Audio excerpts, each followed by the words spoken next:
nggak sih Anda perhatiin kenapa ya es batu bisa santai aja gitu ngapung di minuman Anda, padahal kan sama-sama air tuh. Iya ya. Atau mungkin mikir, gimana caranya balon udara yang gede banget itu bisa melayang tenang di angkasa? Nah, bener. Atau mungkin Anda pernah kesel sendiri gitu, masak telur di puncak gunung kok rasanya lama banget matangnya. Iya, itu sering jadi pertanyaan. Nah, ternyata semua ini, keajaiban sehari-hari ini, akarnya itu ada di prinsip dasar mekanika fluida sama sifat materi. Betul sekali. Fisika di sekitar kita. Hari ini nih kita mau coba menyelami lebih dalam materi dari Budi Hartono soal mekanika statika. Kita fokus ke sifat dasar materi ya, padat, cair, gas, terus nanti lanjut ke konsep yang seru juga, tekanan sama daya apung atau buoyancy. Oke, siap. Kita bakal bedah kutipan dari teks akademiknya ya. Iya, betul. Jadi misi kita kali ini kita mau coba urai konsep-konsep ini biar jadi lebih jelas dan menarik gitu buat Anda. Kita pengen ungkap fakta-fakta yang mungkin mengejutkan dan ya jawab rasa penasaran Anda soal gimana sih dunia fisika di sekitar kita ini bekerja. Sip. Biar ndak cuma teori tapi kebayang nyatanya gimana. Jadi, siap ya buat bongkar rahasianya bareng-bareng?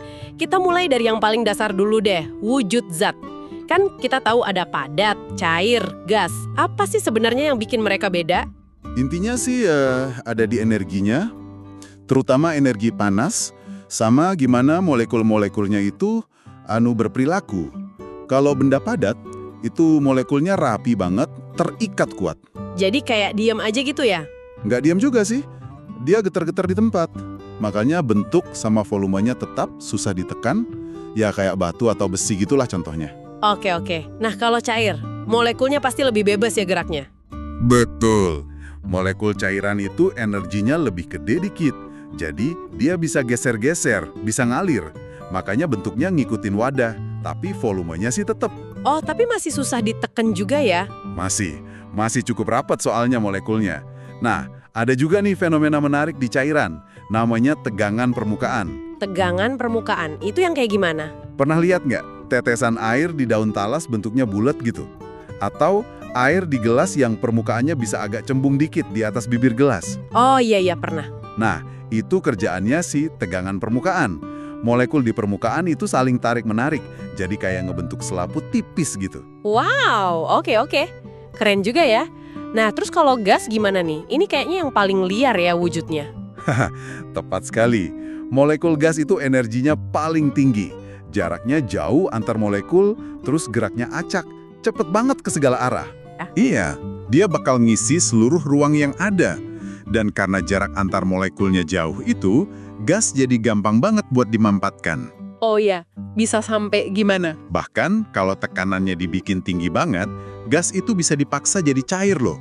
Jadi bisa dibilang perubahan wujud itu intinya soal nambah atau ngurangin energi panas gitu ya? Es jadi air, air jadi uap. Persis. Kalau ditambah energi panas, molekulnya makin aktif geraknya. Gaya tariknya jadi lemah, ya wujudnya berubah. Sebaliknya, kalau energinya dikurangin, molekul melambat, mendekat lagi. Tapi H2O ya tetap H2O terus ya? Nah itu dia, mau wujudnya es, air, atau uap, komposisi kimianya ya tetap H2O, nggak berubah sama sekali. Tadi kan disebut soal energi panas nih. Ada konsep menarik katanya, kalor laten. Itu apa lagi tuh? Ya, ini penting banget nih. Kita tahu kan, panas itu ngalirnya dari yang lebih panas ke yang lebih dingin. Tapi pas ada perubahan wujud, ada yang unik. Unik gimana? Misalnya pas Anda lagi rebus air. Anda kan terus kasih panas tuh pakai kompor. Tapi suhu airnya, mentok aja di 100 derajat Celcius kalau tekanannya normal ya. Selama airnya mendidih. Nggak naik-naik lagi suhunya, padahal kompor nyala terus. Oh iya bener juga. Terus panasnya kemana dong? Nah, energi panas tambahan itu dipakai bukan buat naikin suhu, tapi justru buat ngebongkar ikatan antar molekul air cair, biar bisa jadi uap. Jadi energinya tuh kayak tersembunyi gitu buat proses perubahan wujudnya. Itu yang namanya kalor laten. Jadi kayak ongkos buat ganti wujud ya, bukan buat naikin temperatur. Betul. Begitu semua airnya udah jadi uap, baru deh kalau dikasih panas lagi, suhunya si uap itu bakal naik. Oke, masuk akal banget. Dan suhu pas perubahan itu terjadi, itu yang kita sebut titik didih. Bener banget. Titik didih itu suhu di mana cairan jadi gas pas dipanasin, atau sebaliknya, gas jadi cair pas didinginin. Tapi ini nih bagian yang sering bikin orang kaget. Apa tuh? Titik didih itu nggak selalu 100 derajat Celcius buat air.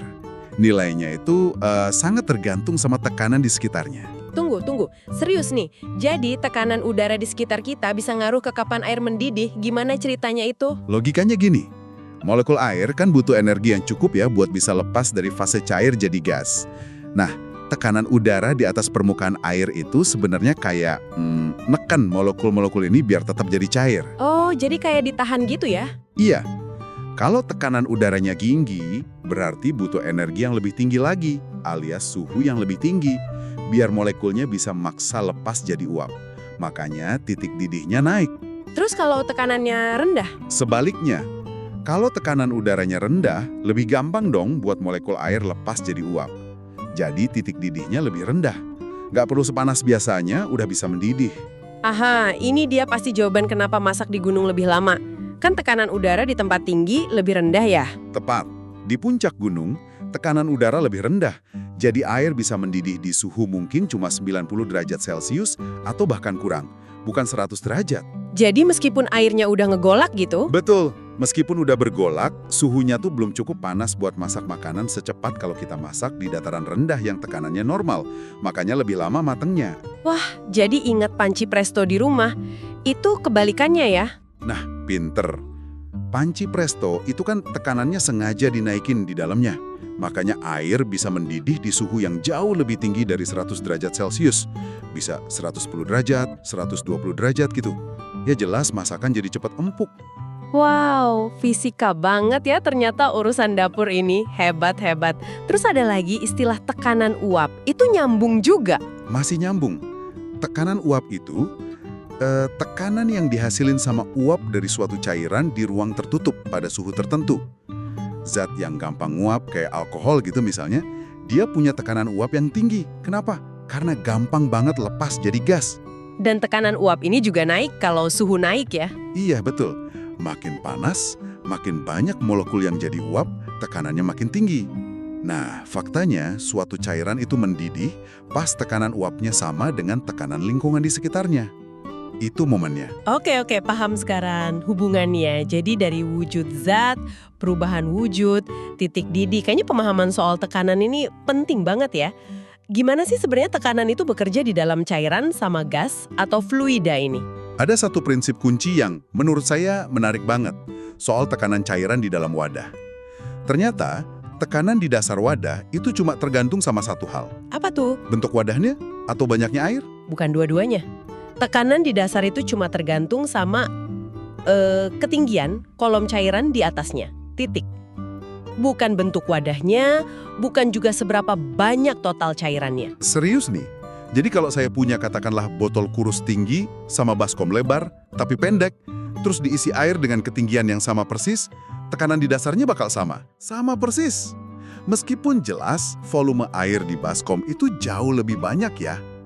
Tapi kalau ketinggian airnya sama dengan di botol, tekanan hidrostatik di dasarnya bakal sama. Ketinggian ini kadang disebut head of pressure. Kenapa bisa gitu ya? Kok volume nggak ngaruh? Karena tekanan di satu titik di kedalaman tertentu itu disebabkan oleh berat kolom cairan tepat di atas titik itu aja. Bukan berat total cairan di seluruh wadah. Oke. Nah, prinsip ini berlaku juga buat udara nggak sih? Kan udara katanya juga fluida. Tentu saja, berlaku banget. Atmosfer kita ini kan lapisan udara yang tebal banget nyelimutin bumi. Udara itu punya berat loh. Iya sih, ada massa jenisnya kan? Nah, berat dari seluruh kolom udara dari atas kepala kita sampai ke batas atmosfer sana, itulah yang nyiptain tekanan atmosfer di permukaan bumi tempat kita berdiri ini. Berapa sih kira-kira besarnya? Rata-rata di permukaan laut itu tekanannya setara dengan sekitar 14,7 pon per inci persegi. Atau kalau diubah ke satuan lain, itu kayak ada beban 10 ton di tiap meter persegi. Gede kan? Waduh, gede banget ya. Nggak kebayang kalau segitu. Pantesan kalau kita naik ke tempat tinggi, kayak ke gunung atau naik pesawat, telinga suka bindeng gitu ya. Kerasa beda tekanannya. Betul sekali. Karena semakin tinggi kita naik, lapisan udara di atas kita kan makin tipis tuh. Jadi berat kolom udaranya ya berkurang. Akibatnya, tekanan atmosfernya juga makin rendah. Hubungannya langsung banget.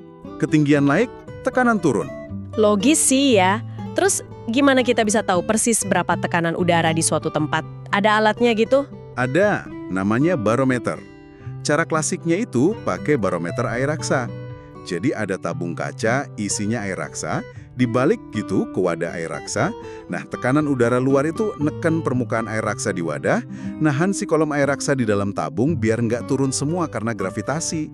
Oh, jadi tinggi kolomnya itu nunjukin tekanannya? Iya, makin tinggi tekanan udara luar, makin tinggi kolom air raksa yang bisa ditahan. Di permukaan laut, standarnya itu sekitar 76 cm atau 29,92 inci tingginya. Ribet juga ya bawa-bawa air raksa? Ada yang lebih praktis? Ada dong, namanya barometer aneroid. Ini alat mekanis, nggak pakai cairan. Dia pakai kotak logam tipis gitu yang sensitif sama perubahan tekanan. Kalau tekanan berubah, kotaknya mengembang atau mengempis. Terus gerakan itu dihubungin ke jarum penunjuk. Ah, kayak altimeter di pesawat itu ya? Nah, persis. Altimeter di pesawat itu sebenarnya barometer aneroid yang udah dikalibrasi buat langsung nunjukin ketinggian. Jadi, dia bukan ngukur ketinggian langsung, tapi nebak ketinggian berdasarkan tekanan udara yang dia ukur saat itu. Misalnya, kalau tekanannya sekian, berarti ketinggiannya kira-kira sekian ribu kaki. Oke. Jadi tekanan itu intinya gaya persatuan luas dan sangat dipengaruhi kedalaman atau ketinggian kolom fluidanya ya? Sip. Sekarang kita loncat ke konsep terakhir nih yang nggak kalah seru dan ini ngejawab pertanyaan kita di awal soal es batu sama balon udara. Daya apung atau buoyancy. Kenapa sih benda bisa ngapung? Daya apung ini pada dasarnya adalah gaya dorong ke atas. Yang ngasih siapa? Ya si fluida itu. Bisa cairan, bisa gas. Gaya ini bekerja pada benda apapun yang tercelup di dalamnya. Mau tercelup sebagian atau seluruhnya, pasti dapat gaya dorong ke atas ini. Makanya kalau kita angkat batu di dalam air rasanya lebih enteng ya daripada di udara. Nah, itu dia contoh paling gampang dirasain. Batu itu tetap berat, tapi ada bantuan gaya dorong ke atas dari air. Jadi kita ngerasanya lebih ringan. Jadi kalau gaya dorong ke atas, si daya apung ini lebih kuat dari berat bendanya, dia ngapung. Kalau beratnya yang lebih kuat, dia tenggelam. Gitu ya? Tepat sekali. Kuncinya ya di perbandingan antara gaya apung sama berat benda itu. Tapi yang nemuin prinsip di baliknya secara sistematis dan ngasih rumusnya itu ya si Archimedes, ilmuwan Yunani kuno itu. Ah, prinsip Archimedes yang ada cerita dia teriak Eureka di bak mandi itu bukan sih? Apa inti prinsipnya dia? Ya itu ceritanya yang terkenal. Inti prinsipnya tuh sebenarnya sederhana, tapi wah dampaknya luar biasa. Besar gaya apung yang dialami suatu benda itu sama persis dengan berat fluida yang dipindahkan oleh benda tersebut. Berat fluida yang dipindahkan. Maksudnya gimana tuh? Gini, kalau Anda nyelupin benda ke air, benda itu kan nempatin ruang ya. Nah, ruang yang tadinya diisi air, itu jadi keisi sama si benda. Airnya jadi kesingkir atau pindah. Sejumlah volume air yang pindah gara-gara benda itu, kalau ditimbang beratnya berapa, nah itulah besar gaya apungnya.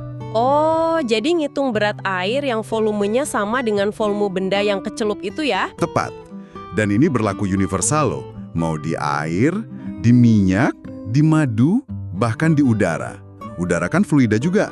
Coba deh pakai contoh angka biar lebih kebayang. Misalnya saya punya benda padat nih. Oke. Misalkan ada benda volumenya 1 meter kubik. Beratnya katakanlah 7.000 Newton. Kita masukin ke air tawar.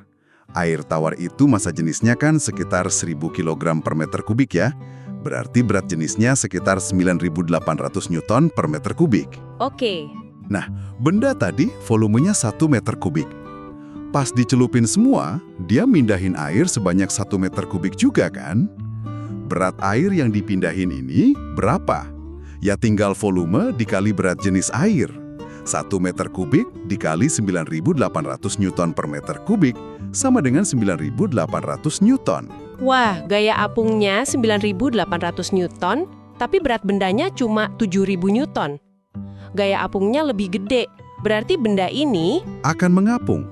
Dan gak cuma ngapung, dia bakal naik sampai cuma sebagian volumenya aja yang tercelup. Sampai seberapa? Sampai berat air yang dipindahin itu sama persis dengan berat si benda, yaitu 7.000 Newton. Terus kalau kasus lain, misalnya bendanya lebih berat, katakanlah 12.000 Newton, tapi volumenya sama, 1 meter kubik. Nah, kalau gitu, pas dicelupin semua, dia tetap mindahin air 1 meter kubik. Gaya apung maksimal yang bisa dia dapat tetap 9.800 Newton kan? Tapi berat bendanya 12.000 Newton. Karena beratnya lebih besar dari gaya apung maksimalnya, Dia bakal tenggelam deh. betul, dia bakal tenggelam ke dasar. Tapi kalau ditimbang, pas di dalam air, berat terukurnya jadi cuma 12.000 Newton dikurang 9.800 Newton, sama dengan 2.200 Newton. Jauh lebih ringan kan rasanya? Oke, jelas banget sekarang. Jadi ini nih yang ngejelasin kenapa es batu ngapung karena massa jenisnya dikit lebih rendah dari air cair, dan kenapa kapal laut dari baja yang beratnya ribuan ton itu bisa ngapung ya. Karena bentuk lambungnya itu dirancang buat mindahin air yang banyak banget. Persis. Volume bagian kapal yang ada di bawah permukaan air itu, kalau dihitung, dia mindahin air yang beratnya sama persis dengan berat total kapal plus semua isinya. Makanya kapal bisa ngapung santai. Prinsip yang sama berlaku juga dong buat pesawat amfibi yang bisa mendarat di air itu? Ya dong, pelampungnya itu harus didesain punya volume yang cukup gede, biar pas nyentuh air, dia bisa mindahin air yang beratnya minimal sama dengan berat pesawat itu. Malah biasanya ada aturan keselamatan, volumenya harus sekian persen lebih besar dari minimum, buat cadangan biar aman. Pantesan pelampungnya gede-gede ya? Terus kalau balon udara atau kapal udara raksasa itu gimana? Kan dia tercelupnya di udara. Prinsipnya sama persis. Jangan lupa udara itu juga fluida. Kapal udara itu kan diisi gas yang jauh lebih ringan dari udara sekitar. Biasanya helium sekarang. Biar enteng gitu ya? Nah, volume gas yang super gede di dalam kantong kapal udara itu, dia mindahin sejumlah besar volume udara di sekitarnya. Berat dari udara yang dipindahin inilah yang jadi gaya apung yang ngangkat si kapal udara ke atas. Contohnya yang dari Goodyear itu kan volumenya gede banget ya, ratusan ribu kaki kubik katanya. Berarti dia mindahin udara yang beratnya bisa sampai ribuan pondong? Betul banget. Kalau dihitung, gaya apung dari udara itu bisa mencapai belasan ribu pon. Cukup buat ngangkat struktur kapal udara itu sendiri plus kru dan peralatan lainnya. Canggih ya? Terus gimana cara dia ngatur naik turunnya? Nah, mereka itu punya kantung udara internal, namanya ballonets. Kantung ini bisa diisi udara biasa dari luar atau dikosongin. Gunanya buat ngatur berat total kapal udara secara presisi. Kalau mau naik, udara di ballonets dikeluarin dikit biar lebih ringan. Kalau mau turun, diisi udara lagi biar lebih berat. Jadi, meskipun sering disebut lebih ringan dari udara, kadang mereka sengaja diterbangin dalam kondisi sedikit lebih berat, biar lebih stabil dan gampang dikendaliin. Luar biasa ya. Dari es batu di gelas sampai kapal laut, sampai kapal udara raksasa, ternyata semuanya dijelasin pakai prinsip fisika yang sama, gaya apung ini. Memahami ini rasanya jadi bikin kita ngelihat dunia sekitar jadi, beda ya. Sangat betul loh. Dan ini bukan cuma sekedar teori loh di buku pelajaran. Coba deh pikirin, pemahaman soal hubungan titik didih sama tekanan itu berguna banget kalau Anda masak di tempat yang ketinggiannya beda. Iya juga ya, jadi tahu kenapa mesti lebih sabar kalau masak di gunung, atau kenapa panci presto efektif. Terus prinsip daya apung ini jelas ada di balik teknologi kapal, kapal selam, bahkan jaket pelampung yang kita pakai. Pemahaman tekanan atmosfer juga krusial buat pilot, pendaki gunung, bahkan buat kita ngertiin laporan cuaca aja. Ini benar-benar fisika yang hidup dan bekerja di sekeliling kita setiap saat. Jadi kalau kita rangkum nih dari penelusuran kita hari ini, berdasarkan materi Budi Hartono, kita udah lihat gimana energi itu jadi kunci penentu wujud zat. Terus gimana tekanan dalam fluida itu ternyata kuncinya ada di kedalaman atau ketinggian kolomnya, bukan bentuk wadahnya. Dan terakhir, gimana Archimedes dengan bisa dibilang cerdas banget mengungkap rahasia kenapa benda bisa ngapung atau tenggelam lewat konsep gaya dorong dari fluida yang dipindahkan itu. Keren banget sih ya, Ma. Nah, sebagai penutup nih, coba deh renungkan ini sejenak. Kita kan udah sepakat ya, udara itu fluida. Artinya, udara di sekitar kita ini juga ngasih gaya apung ke semua benda yang ada di dalamnya, termasuk ke tubuh Anda sekarang. Ke badan kita juga. Tapi secara prinsip tetap ada. Pernah nggak Anda kepikiran, kira-kira berapa sih volume udara yang dipindahkan oleh tubuh Anda pas lagi berdiri atau duduk gini? Nggak pernah kepikiran sampai situ sih. Dan gimana gaya apung yang meskipun sangat kecil dari udara ini secara teknis, itu sebenarnya sedikit ngurangin angka yang Anda lihat di timbangan berat badan Anda dibanding kalau Anda nimbang di ruang hampa udara. Wah, iya juga ya. Jadi berat kita di bumi ini sedikit didiskon sama udara ya? Haha, bisa dibilang gitu. Sesuatu buat direnungkan lebih lanjut tentang fisika yang bekerja bahkan pada diri kita sendiri. Setiap saat. Menarik banget. Semoga kajian kita kali ini benar-benar nambah wawasan ya buat Anda semua dan bikin makin penasaran sama cara kerja alam semesta ini. Sampai jumpa lagi di penelusuran mendalam kita berikutnya.